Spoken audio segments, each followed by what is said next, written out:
Okay, so good morning, good afternoon, good evening, wherever you are. This is Cesar Tabanco, the Global Chamber headquarters. And today we're talking about Brazil. And we have two members, Pedro Carrizo and Arturo Mutoni, who will be delighting us of updating information about Brazil.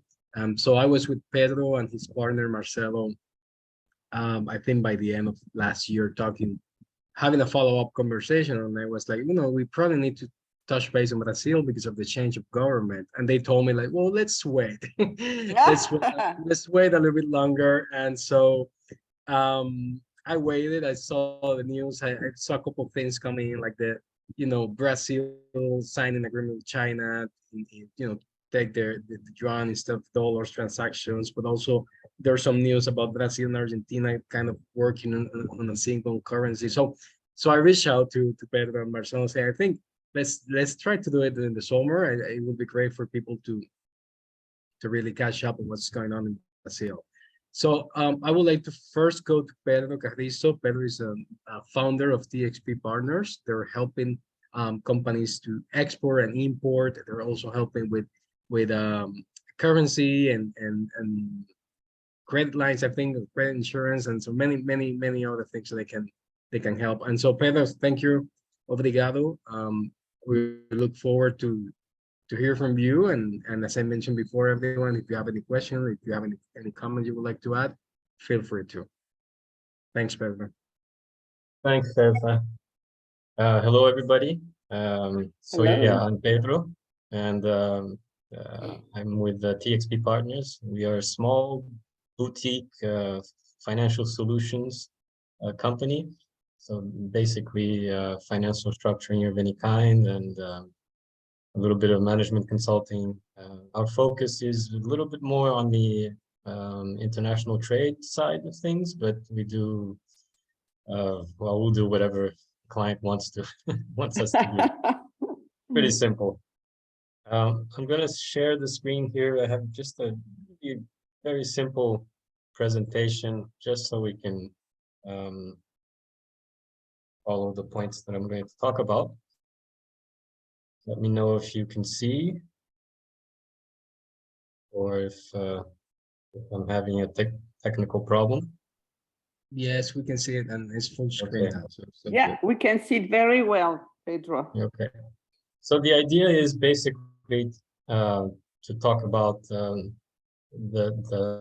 macro situation in Brazil. So just superficially, of course, because a big country, a complicated country, lots of things going on, and I'm just going to give you a summary of what happened from the beginning of this new government. So the first 6 months, which are about to end, the first semester is about to end, was all about the new administration, of course, and the new fiscal framework, which was discussed in Congress. There have been a lot of questions about what a left-leaning administration how much would change with a left-leaning administration, because the last government we had was more to the right and was pretty disciplined fiscally. So we've had like 6 years of fiscal adjustment, around about 6 years of fiscal adjustment, and then the PT government was elected and to come back. And from past administrations at the PT, people here know that they're not exactly fiscally disciplined or responsible, unless, of course, there's a lot of pressure. So we've come out of this a few years of fiscal adjustment from the time of our crisis in 2015-16. We had the largest recession in maybe a century. So this forced the situation, and there was no way around going through a period of adjustment. So after 6 years, there's been a lot of reform fatigue and adjustment fatigue. So it really was sort of expected that something would have to give, and spending would have to increase at least a little bit. And on that note, towards the end of the last government, the fiscal spending ceiling, there was a mechanism that limited how much spending could increase. This mechanism was imploded because of the election, all the campaign promises, and then a few measures that were taken to basically to win to win the election, and it didn't work for the last government. And when the new administration was about to come in, it started a little earlier than it was supposed to, and they started with a bill in Congress that increased spending by a lot for 2023. So the beginning wasn't very promising on that aspect. So what happened was that in exchange for increasing spending in 2023, the new administration promised to work on a new fiscal mechanism that would keep things under control in the longer term. And this is the famous fiscal framework that was voted in the first semester in Congress. So there was a big discussion, a lot of negotiation. The bill that was sent to Congress wasn't all that great. There were no spending cuts. Taxes were the whole thing was based on increasing taxes. So little discipline and more weight on contribution from the people. And Brazil has already a very high tax rate, so it's not something that can keep increasing forever. So the bill that went into Congress wasn't great, and surprisingly, Congress improved it a little bit. They strengthened the enforcement mechanisms for excess spending and for not meeting the targets, and they reduced the number of exceptions that were put in the project, in the bill. All sorts of interest groups asked to have access to more spending and to pay less taxes. So the thing wasn't going to work the way it was presented. And Congress, the lower house, managed to improve it a little bit, sent it to the Senate. The Senate voted on it a couple weeks ago, and now it has to go back to the lower house, and that should be finalized in the next few weeks. So in the end, spending will increase. We expect tax increases also. And there's little confidence that fiscal targets will be met unless GDP grows more than expected. So which would mean that there would be, if GDP grows more, there would be an improvement in tax take-in, and also an automatic improvement in fiscal indicators because they're ratios that have in the denominator the GDP. But Pedro, may I ask a question? Yeah, sure. Yeah, okay. So when you say there will be most likely a tax increase, will it be a tax increase across the board or for certain social economic classes? Yeah, we're not sure. It'll probably be across the board because they need quite a bit of money to make okay. to make ends meet. So, Yeah. but there are a lot of exemptions.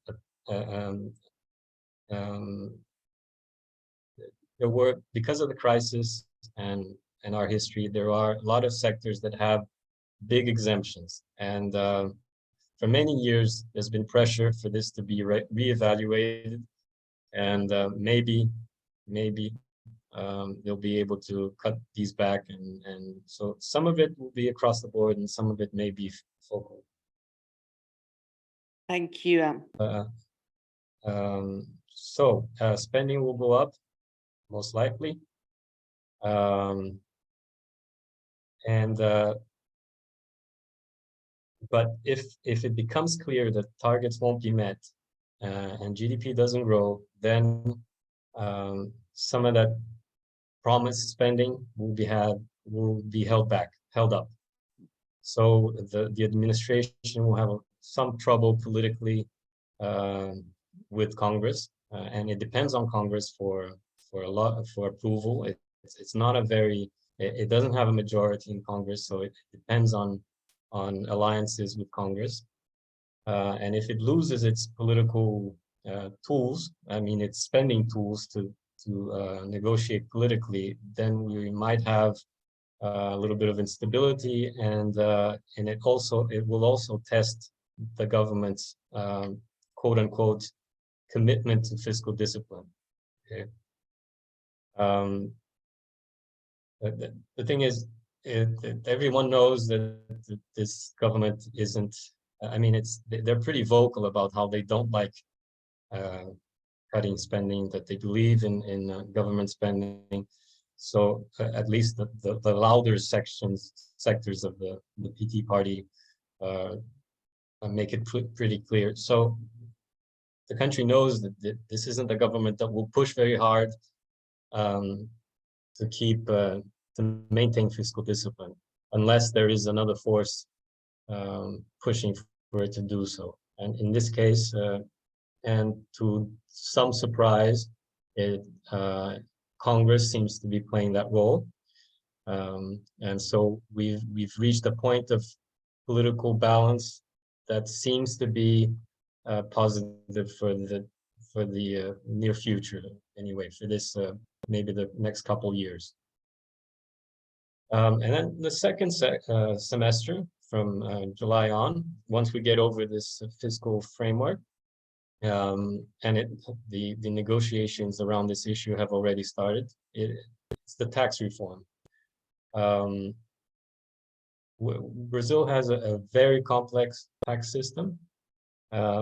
So the main goal here is not really to decrease taxes, and we know that it's not possible because of the budget, the way the budget has been constructed. But the best outcome would be to reduce complexity, and then that would be remove a huge burden from companies, from the private sector. Just to give you an idea of how complicated it is, there are 22 federal taxes. The VAT that we call ICMS varies by state and by product. So there are 27 states and then an infinite number almost of products. And then there are also municipal taxes. So there are 39,000 tax norms, and an average of 37 new norms are created every single day. Since 1988, when we had the Constitution approved, the government has issued 466,000 norms related to taxes. So it takes up a lot of time for companies to pay taxes. According to the World Bank, Brazilian companies spend 1,500 hours per year just to pay taxes. And as a result of this complexity and the fact that there's so many norms and some of them contradict each other, so there are a lot of possible loopholes. There are also, as a result, lots of tax incentives and exemptions that interest groups can push through. And these amount to something that is equivalent to about 4 or 5% of GDP. Another important issue that's created by the complexity of the system is that there's a tax exemption war between states. So states will offer different incentives and exemptions to companies so that they can invest in that state and create jobs in the state. And that's a race to the bottom, basically. If we take, for instance, 5 states, 5 of the largest states, in this year will provide 85 billion reais in exemptions, and that's equivalent to 1/5 of their VAT collection. So it's an issue that needs to be resolved, and we've been discussing this for, I don't know, maybe 2 decades, 3 decades. It's never really gone past, it's never really shown promise of actually being, of actually happening. But it seems like the environment now is conducive to a tax reform actually being approved this year. So, I mean, it's a big promise, and it's expected already. So if they disappoint in this issue, it might be a problem for this government. And then here I put some graphs on why the fiscal issue is so important. You see that the gross public debt is above 70% of GDP, and it's heading upwards. A few years ago, when things were more difficult and the economic situation was more difficult, the projections were pointing towards 100% of GDP in a couple years. So we managed to get away from the cliff, walk away from the cliff, and not jump. But it's not a simple situation, and it needs to be monitored constantly, because we don't have a thrifty public sector. The tendency is always to increase spending and increase taxes. That's what's been going on for the last 25 years or so. Tax take has increased from 15% of GDP to 35% of GDP nonstop. And on the primary surplus deficit, you see that we had until crisis in 2015, we managed to have surpluses, and then it's been nothing but deficits. And of course, that reflects on increasing debt. We might be able to, you see that the last few years we managed a surplus. We might be able to make it maybe zero or close to zero this year, but then a lot of it depends on growth, really. Okay, and for the economy, just going over what's happened. GDP has been outperforming or surprising upwards in the last 2 or 3 years, around between 1% and 2%, when projections begin the year at 0 or negative. Somehow we've managed to grow a little bit every year for the last few years. It's no different this time in 2023. It was expected no growth again, and then with this first semester, projections have been going up to around 2%. Most of it thanks to the agricultural sector. But if the other parts of the economy pick up, then we might see something above 2%. The surprising growth is maybe a reflection of the reforms that we went through from the crisis onwards. We had a pension reform a couple years ago with long-term impacts. A number of sectoral reforms also in the last government that also have a little bit of long-term impact, and it's the type of reforms that it's not easy to calculate what the impact will be. So we've been seeing that second round, third round effects have been surprising. And also the other important thing is that the global commodities have been positive for Brazil in the last few years. As far as inflation, we had, like everybody else in the world, a peak in inflation in the last couple of years, but it's trending down. This year, it's expected to be around 4%. Our inflation target for the central bank is 3.25, with a flexibility of 1.5 upwards or downwards. So we're close to the target, and that has been surprising the market and beating expectations. Given this inflation situation, the central bank will probably start cutting interest rates next month. It's one of the, I think Brazil may be ahead of the cycle compared to most countries in the world. We started increasing interest rates earlier, but we'll probably start cutting them earlier too.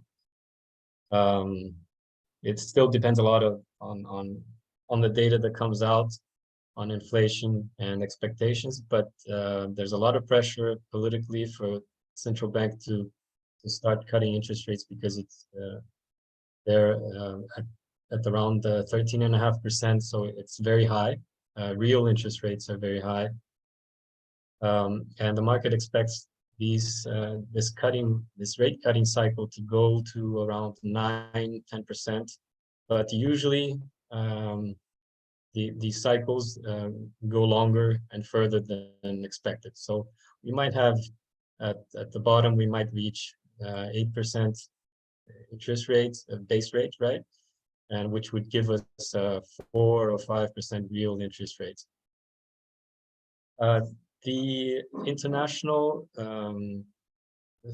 sector, I mean, trade has been surprising.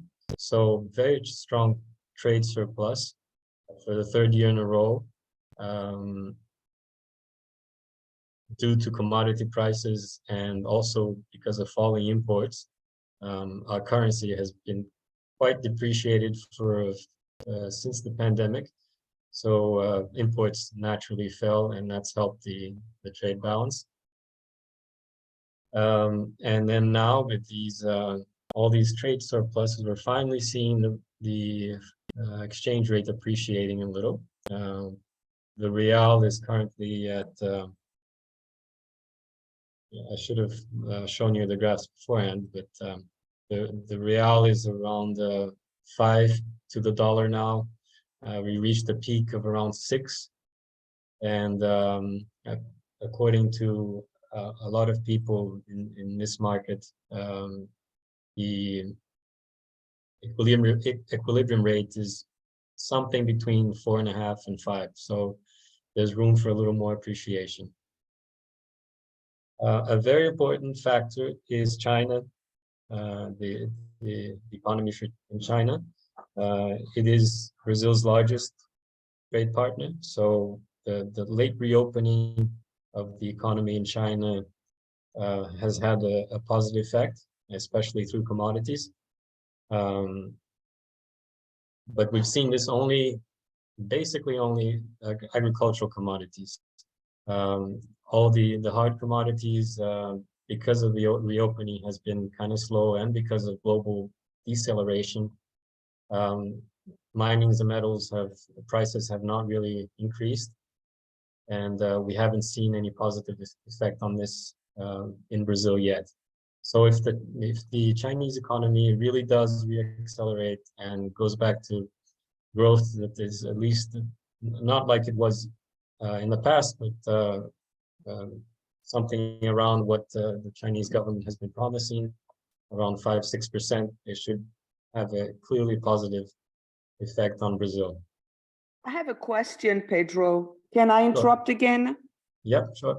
Okay, so I have a question about international trade, which is what you're talking about right now, because we publish international trade statistics, import and export, and also trade balance. And I'm looking at our trade data platform here, and exactly like you said, you have an excellent regarding the trade balance with China and with quite a few countries.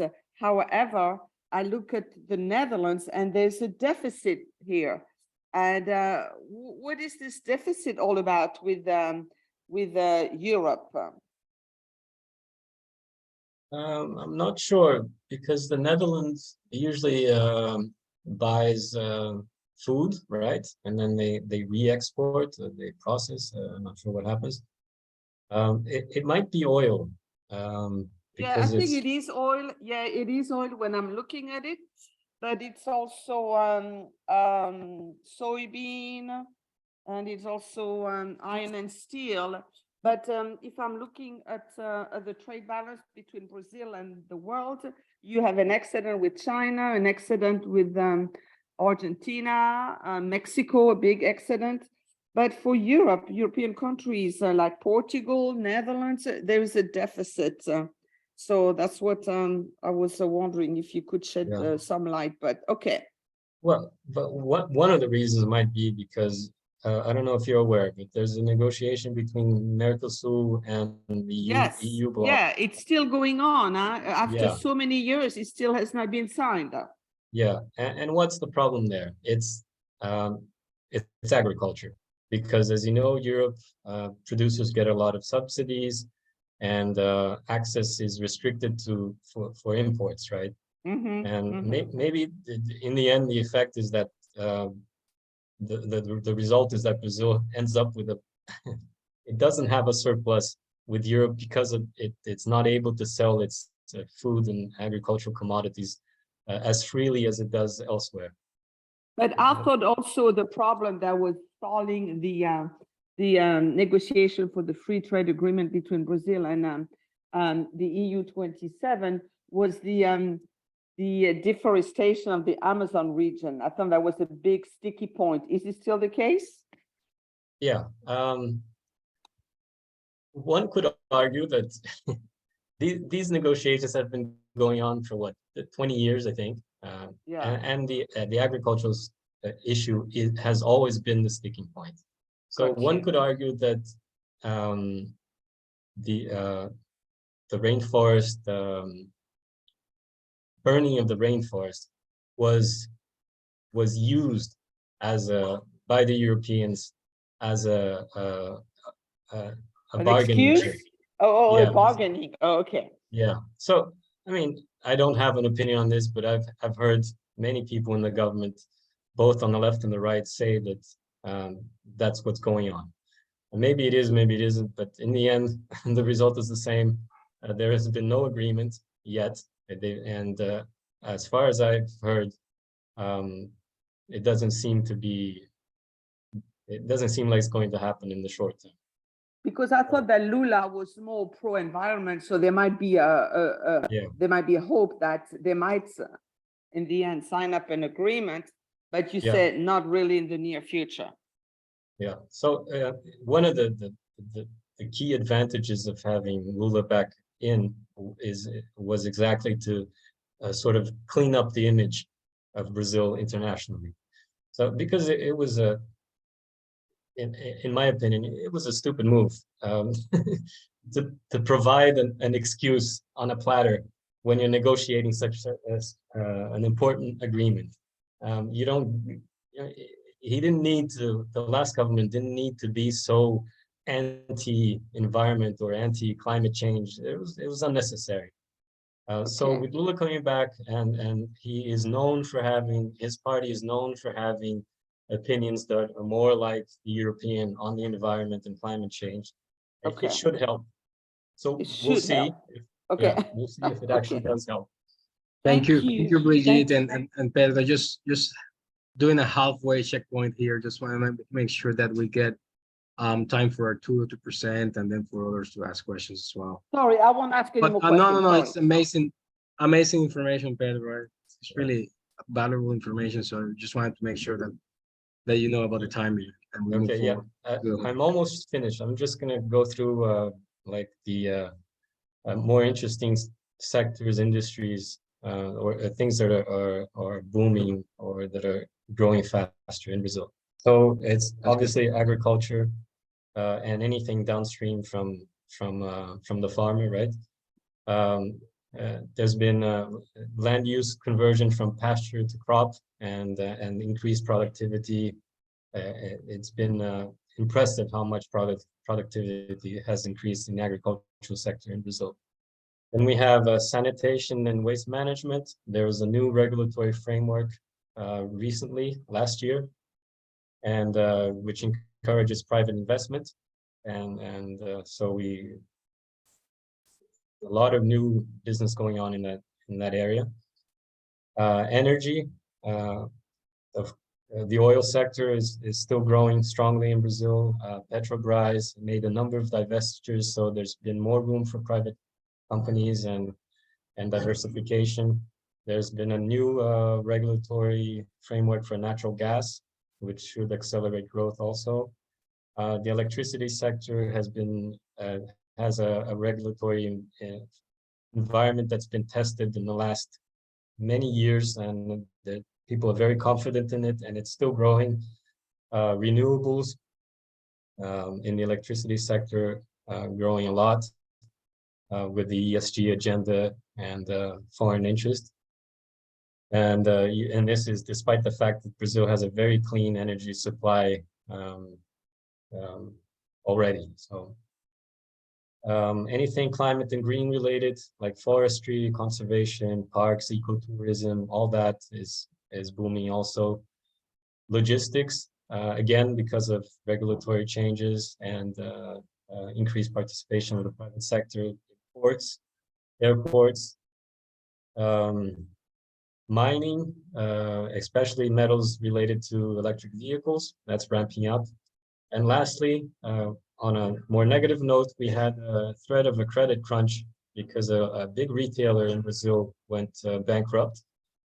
So credit markets basically shut down for everyone for a few weeks, and then people got very worried.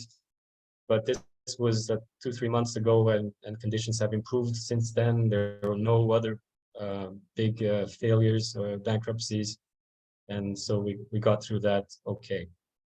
And that's it. But I think that leaves Arturo some time to make some points also. Thank you very much, Pedro. Is it possible for you to share this presentation with us so I can just distribute to the group? Sure, yeah. Okay, excellent. So let's move on to Arturo Mutoni from Exteriorize. Arturo is originally from Uruguay, but been living in southern Brazil for many years, and is part of our chapter there. So Arturo, thank you for joining us today. Hi, Cesar. Thank you for the invitation. Hi, everybody. And hi, Brigitte. And Pedro takes some points that I'm going to repeat here, but I think you're going to see another look about it. And I think Brigitte is going to like it. I'm going to talk about a little bit about the export-import areas. I will share my screen. Let me share my screen here.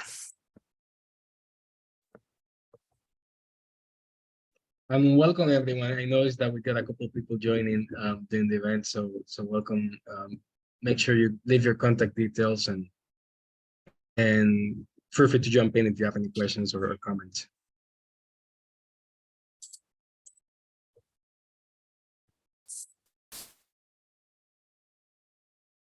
That's okay for you guys? Yes, perfect. We can see very. Okay. Oh, I like that. Well, this idea, when Cesar asked me, I was a little nervous about what to talk, but we decided to talk with 3 main points, like agreements, export and import views and opportunities about it. First, I need to show to you is, of course, the size of Brazil. We are talking a continental country. It's like US, it's too big to talk with somebody in West Coast and East Coast. In Brazil, have the same with South and North, South and Northeast. So you have to have in mind when you're going to negotiate with Brazil these points. And as Cesar said, I'm born in Uruguay. As you see, Uruguay is very close in the south of Brazil. I live in the south of Brazil since I was a child.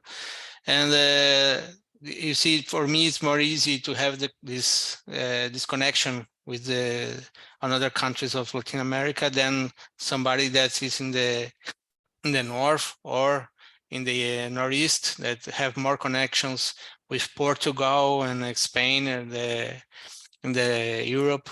So it's important to you to understand that any region in Brazil has its particularity of negotiating and the benefits and everything else. Another point that I bring here is a screen of the flights from Guarulhos Airport, is São Paulo Airport, the most important. Just to show you guys that Brazil has connections by air. I didn't bring here a screen of the vessels and sea trade, but Brazil has important major ports also that have connects. So doing business in Brazil is easy with these logistics that has been improved along the last years. Here I'm near to Porto Alegre, and the airport of Porto Alegre now have, if I'm not mistaken, I think is 5 international flights, mostly to South America, but also Europe and the United States. So we have the connections to do the business more easily, okay? When we talk about agreements, it's important to start talking with the oldest agreement we have here in the South America, this in Latin America, that's ALADI, is a Latin American Association for Integration, who started with 10 countries in 1980s. And now we have almost 14. Nicaragua is negotiation the enter. But it's an association that have two small benefits for the countries. You know, the minimum asked for the countries to have a 20% advantage in the agreement. So if your product from outside the ALADI pays 10%, your product will pay 8%. So it's not a big difference for the countries itself. Some countries have another agreements, and like Mercosur. Mercosur started in 1991 and started pretty to grow like with Brazil, Argentina, Paraguay, and Uruguay. And after enter Venezuela, but now it's suspended due to the political situation. And Mercosur have some associated states, there's most as Latin America also. Mercosur born like to be a custom union, like European Union, but from the south.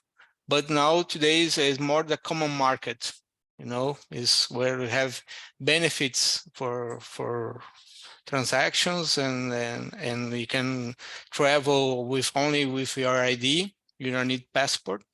But there is no so integration. What do you mean, like a unique coin or maybe I don't know, to work here and work in another country, you have pay 2 taxes and for work and everything else. It doesn't have this kind of unity yet, as is working on it.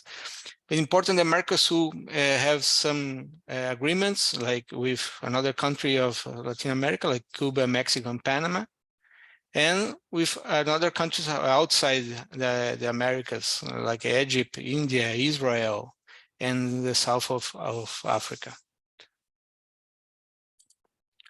And there is, as you mentioned it, right, the European Union negotiation. This, I think, is gonna take some years, so to finish there because of the agriculture, as Pedro already mentioned. We have mentioned a negotiation with EFTA, and Palestine and Singapore has started to talk with Canada, Indonesia, Lebanon, South Korea, and Vietnam. And this is one of the points that we always complain about the government, is to grow the agreements for other countries besides Latin America. Brazil have all benefits to negotiate with Mercosur countries and all Latin America, but outside Latin America, there is only a few agreements, and that make more difficult the negotiations. There is another agreement that Brazil benefits, like GSP with US and Australia. And there is GSTP, that is a lot of countries that give a little bit of advantage from each other. but it's not like a great agreement. Okay. Here brings some information about the imports of Brazil, which country, I take information from the 5 months, January to May of this year. So you will see that 3-4 countries will be almost the same in exports also. The China, United States is the 2 biggest, Brazil has negotiations. Then the 3-4 is almost Argentina, maybe Germany. In export, you're gonna see the Netherlands, and but Europe have an important part, and Latin America has an important part also. About products, and I take a HS4 as a reference, but you see most of, as Pedro mentioned, is primary products as oil, as minerals, chemistry. We also import electronics and parts for motor vehicles. Brazil has a large motor vehicles companies here. That's Pedro mentioned that one of the sectors has been beneficiated, but by reduction of or some taxes internally recently. And why to support Brazil? This is a point I like to share with you. One, of course, is the population. Is 220 millions. Is an important population. Mm-hmm. It's a reference in Latin America. Is Brazil is seen like the important country where the important fairs of Latin America occur. So all countries of Latin America came to Brazil to exhibitions and trade fairs. The Brazilians see the foreign products with quality. Is always think, oh, this is important, it's probably good. This is a vision that the people have in Brazil. So it's some advantages to bring here. Some attention points I want to show you when you're negotiating with Brazilian is Brazilians don't say no directly. They have afraid of hurt the people who is talking about. We always say, we see, maybe later. They always think that maybe later we can have an opportunity or we can show an business together, but they never will say no directly. It's very rare to have that happen. The tax and bureaucracy that Pedro already mentioned, and it's important that when you import in Brazil, is not you take the CIF value of the cargo and apply the import taxes and take the CIF and apply the VAT tax. No, the Brazil say it is in cascade. So you take the CIF, you add the import tax, and you put together both, and then you apply the VAT, and you put another tax that we have. So all tax over taxes, and that's why the products arrived very, very expensive in Brazil. And the Brazilians like to negotiate, so always have a margin to give the discount. They always will ask you for a little discount more. Can you, if I give you, I ask for 10 and inside the 5, and they always will ask you for an extra discount. So be prepared. And some opportunities, of course, already to the main sectors that Brazil is very strong. Is agribusiness technology, because we're always looking for be more efficiency on our agriculture. So all technologies will be welcome, and we are looking to improve our productivity. The infrastructure, and besides we have airports, as I mentioned, ports and everything. We, I think 90% of our inland is made by truck. So our roads always need maintenance and always need to improve. We have a few train lines, railroad lines. And another point that I think this is globally, that the e-commerce is growing very fast here. We have Amazon, we have another marketplace that is growing here. So maybe it's one of channel, the interest channel to enter in Brazil. Talking about exports, as I mentioned, China and United States, the two biggest partners, then Argentina and the Netherlands, shows here, Bridget asked it.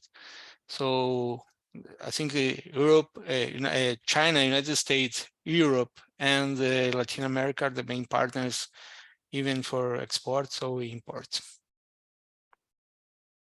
But you see, we in these 5 months of the beginning of the year, we already exported to 239 countries, different countries. So we have this important of diversificate our markets. You know, it's very important. There is no problem to Brazil to talk with any customers. Main products, as mentioned before, so primary products, soybeans, oil, but also meat, and where you have motor cars. It's very, very variated, the kinds of products we have here for our export. This is only the first month of the year. Why importing from Brazil? I think it's important to some points that they maybe like Brazilian products is the high quality expertise we have in such areas like agriculture, food and beverage, organic and sustainable, manufactured products, machinery, fashion and footwear, furniture, and personal care and cosmetics are some sectors that we are very strong and we are exporting a lot. Here I bring some Brazilian brands. Maybe sometimes people don't know that the brand is Brazilian. So WEG, Embraer, Yashua Maxion, Braskem, Hering, Gerdau, Marco Polo, Havaianas, as well, when talk with flip-flops, Minerva Foods, we talk about meat, food. And finally, just to mention, my company is very easy. What I do, we help exactly small industry that already have their product consolidated to look for a new customer around the world, helping with consulting, inventory, course. So that's what we do here. So I'm be glad to receive your LinkedIn connections, and we have my phone if you want to. In Brazil we use a lot WhatsApp. And it's what we use more than an SMS that in the United States. So be free to contact me. It's a pleasure. Thanks again, Cesar and Doug, for the invitation. Thank you very much, Arturo. That was very interesting. Thank you. We still got time, so if anyone wants to have ask a question or ask some comments, I recognize some people like Brian Butler in the Chicago area. Brian has been working with Brazil and Latin America for many years. Dennis Yellow Horse in Arizona. I know, Dennis, you had some interest in Brazil. I don't remember you were selling in Brazil yet, but feel free to jump in and say a few comments. And Anita Rodal, Anita mentioned last week that she's working with Brazilian company or with companies doing business in Brazil or something like that. So if any of you wants to jump in and say a few words, feel free to. The same with Philip Auerbach and Eric. That Eric is the company representative in Brazil. I'd like to say something if I could. Go ahead, Dennis. Thanks. Thank you for inviting me, Cesar, and thank you, Global Chamber. There's some people here I haven't seen in a while, like Philip and Rui and some of the other folks. I own a company, Umate International, and I produce minerals for organic agriculture, conventional agriculture, soil remediation, and animal feed from the Navajo Nation in northern Arizona. I'm based out of Paradise Valley, Arizona, a suburb of Phoenix, and we are looking to export in a lot of different countries. Our biggest customer is Dole, the pineapple people. They're the largest grower in the world. However, they're not in Brazil. They buy products from Brazil, but they do not grow in Brazil. So we are interested in finding a distributor in Brazil. And I've been on several of these Zoom calls over the past couple of years and made some good contacts, and nothing really materialized. Everything kind of fell through. So I wanted to revisit that with you today and let you know that I'm out here, humate.com.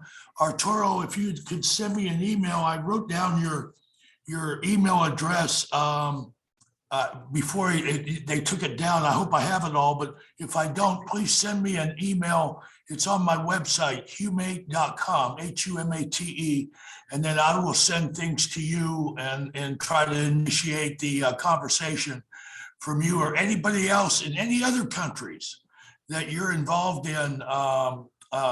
We ship worldwide. And so out of Houston, Texas to the US ports and Long Beach, California. And then, of course, we ship domestically here in the US. So anybody that used on any type of crop, cost benefit, higher yields, lower costs, all of that, it's all good. And we have a lot of data that we can share with you. Thank you very much. God bless you. Have a good day. Thank you, Dennis. And Anita, I see you. Raise your hand. Go ahead. So I'd love to just give my quick 30-second elevator pitch so everybody knows what I do. Bom dia, everyone. Anita Rodal, president of SBPI Services. I represent two of the world's largest non-bank foreign exchange companies. They save their clients money and time when making and receiving cross-border payments, such as the Real Brasileiro. I also offer pronunciation coaching for non-native English speakers, including diplomats, actors, and business people like you who want to reduce their accents when speaking English. Anita Rodal, SBPI Services. Thanks, Anita. I love the 30 seconds. So, Philip, you're mute, Philip. There we go. Thank you. There you go. Hello, everyone.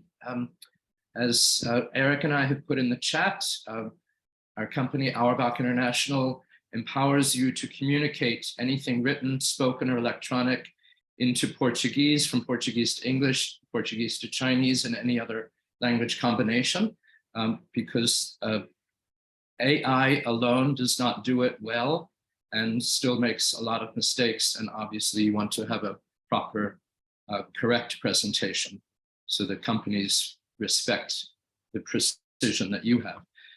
My question is primarily to Pedro. Thank you very much for the introduction you gave about the current government's trying to reduce taxes and so forth. Before I hired Eric and before we went into Brazil, I'm not sure I would have done it now. Nothing against Eric, he's wonderful. But after we started, a friend of mine told me that if you can do business in Brazil, you can do business on Mars. It's that difficult. And I'm wondering if the government is aware of the absurd regulations, the abominable numbers of taxes that you did mention, and the tremendous obstacles just for any company just to register and get settled in Brazil and then just to do business there. It is extremely difficult. And I was just wondering again, if there's any awareness in the Brazilian government of reducing the regulations to encourage more foreign investment. Yeah, everyone is aware of this problem. It's been discussed many times, continuously in the last few years. The previous government had as a priority improving business climate and ease of doing business. Some states have improved. São Paulo state used to be up there in the doing business, the World Bank doing business ratings. It used to be terrible, and it's in the last few years it's improved a lot. And São Paulo is the example to be followed in most things in Brazil. So what it does usually trickles down. It takes a little while, but the other states end up doing it. Now, the current government, its focus is not ease of doing business. Its focus is not the private sector, but it's it's not something that can be stopped. I don't think at this point. It's been incorporated in Brazilian culture that there is a need to simplify things. Good to know. Thank you. Thank you, Pedro. And Liu, who's traveling to Brazil very soon. Yes, I'm going to Brazil in August, late August. So I'm just try to say quick hello to everybody and introducing myself. So I'm a cross-cultural intelligence coach. And as our last presenter alluded to, the negotiation process and how to bargain and so on and so forth really is my kind of domain. So I coach, equipping businesses and managers to really help to navigate the cultural complexity in managing international trade and managing international teams. So I have just sent the so that they can perform better and deliver results and reduce the stress and cost in your case. So I just sent a lot of a LinkedIn invitation to all the good people here. So look forward to connect with you. Yeah.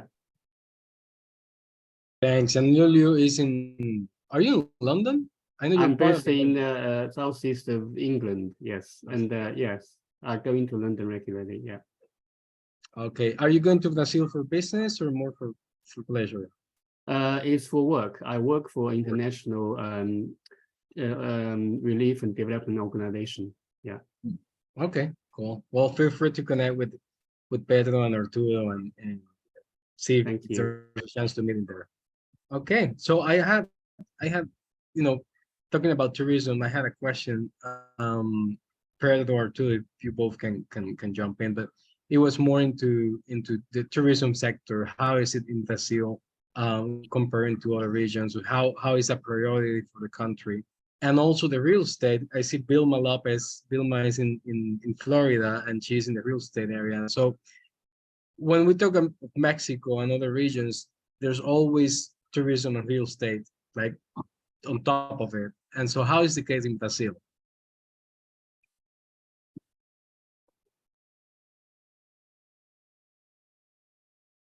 Do you want to say anything?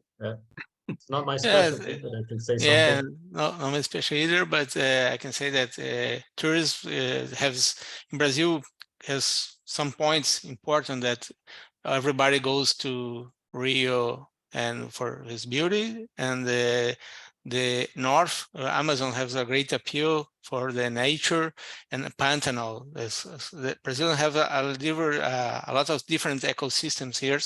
So we have Pantanal, we have Amazon, we have here in the south, we have the highs, and so in the northeast we have the beaches and with wind, with great suns, big sand. So tourism is very varied in Brazil.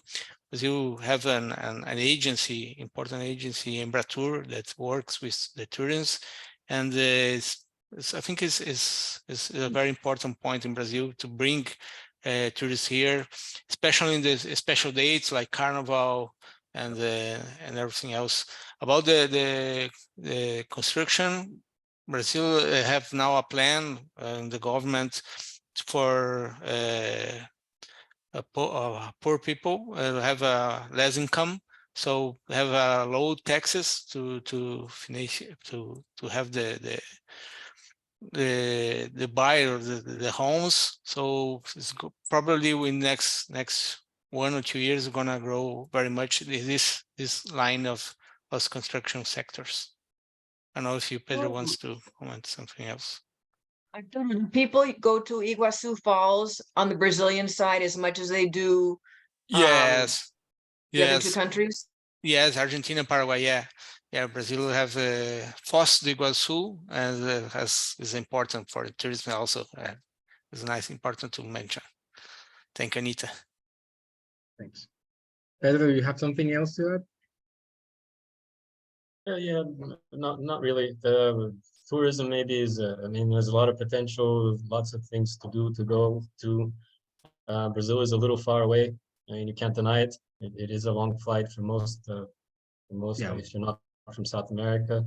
And the other problem is infrastructure in general. It's been improving tourism infrastructure and quality of the reception of the labor has been improving. It's slow progress, but it's moving.